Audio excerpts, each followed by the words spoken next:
I just thought I'd tell you that just to kind of, loosen things up.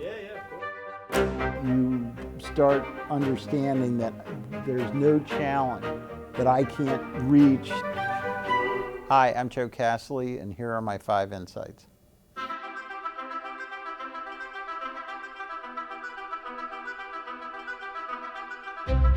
I enlisted in the United States Army in 1968, and in 1982 I became the elected state's attorney for Harford County, Maryland, and stayed in that position for the next 36 years.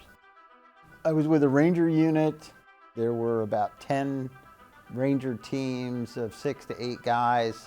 Most of what we did was long-range recon, 4 to 5 day missions. And I had this bright idea that if I climbed up the rope ladder with the guns and the ammo, I could get in the helicopter and then I could help the door gunners and shoot back. I got up to the skid. I leaned back to sort of get around the skid, and when I leaned back, the downdraft of the rotors got me, and I fell about 45 feet down to the ground, and I struck my spinal column on the barrel of the M60.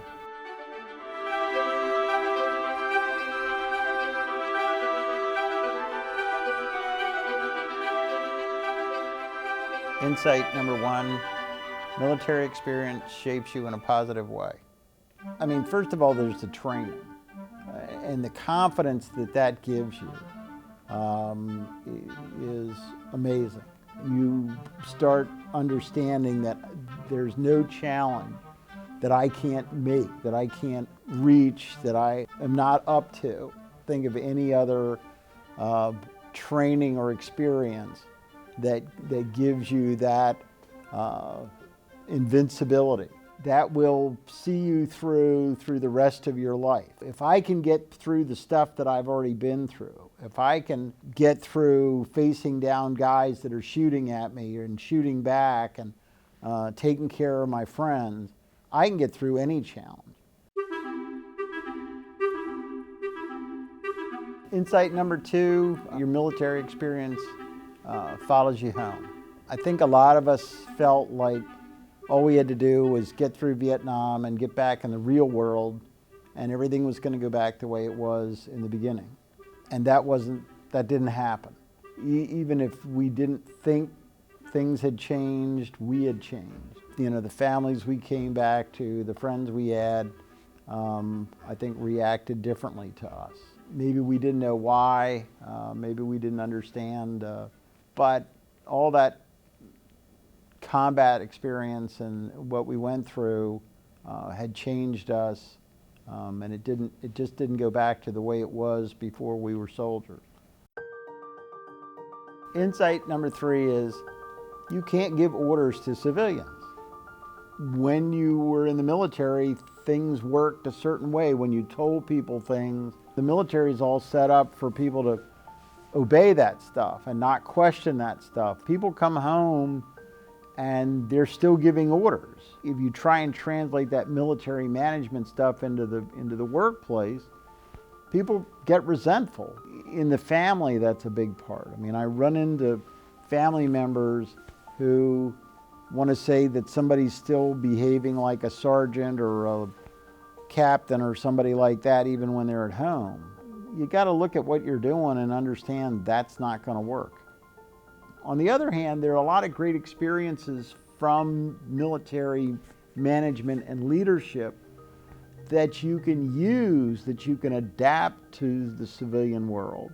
Learn to understand when it's time to make the decisions, when it's time to ask for insight and somebody else's opinion.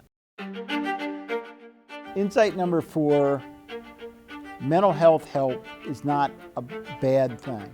I would deal with police officers in my work, and they were afraid to get counseling because they were afraid that somebody would look at that and think that they had issues, mental health issues. I was back for 20 years before I decided to finally go see a therapist.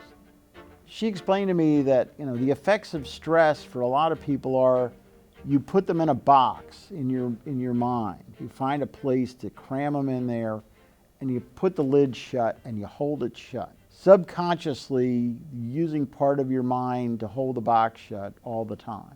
And suddenly when new stressors come along and new distractions and things that take your attention away from holding the box shut, the effects come out. And I would find myself at work and become aware that I'd just been sitting at my desk doing nothing for 2 hours, not even aware of it. And when I realized this, it was a little frightening because I wasn't sure what was going on with me. And I finally went to a mental health professional. And once I started with her, I stayed with her for like 10 years.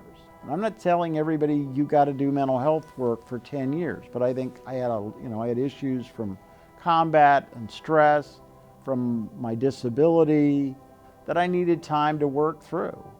My point is that just because you look back and you say, well, it's been 5 years since I was there, I'm fine now. It's too late for me to do anything about it. It's not too late. It's never too late. Go see a therapist and look at it not as, mental health cure, but as, a mental health workout to try and make your psyche as strong and as healthy as it can be. Insight number 5, your fellow veterans, the guys you serve with, may need you. When I first came back from Vietnam, I avoided the guys that I'd served with because I don't know why. I think that they were reminders of things that I was still trying to sort out. When I finally went to look one of them up, I learned that the guy had died. And I felt that I had missed an opportunity to connect with a guy that was important with me. And after that, I really actively reached out and found these guys. And I was a little nervous at my first reunion. I wasn't sure what would happen when we got together with these guys, but it was great. It was a different feeling.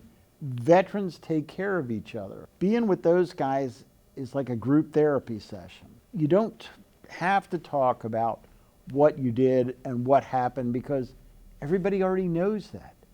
Getting involved in veterans organizations can give you a sense of purpose to reach out and help guys with disabilities. And I think it's really important as early as you can to recognize that that's a great way to reconnect, not just with the guys you serve with, but with a purpose in life, to help one another and to stick together.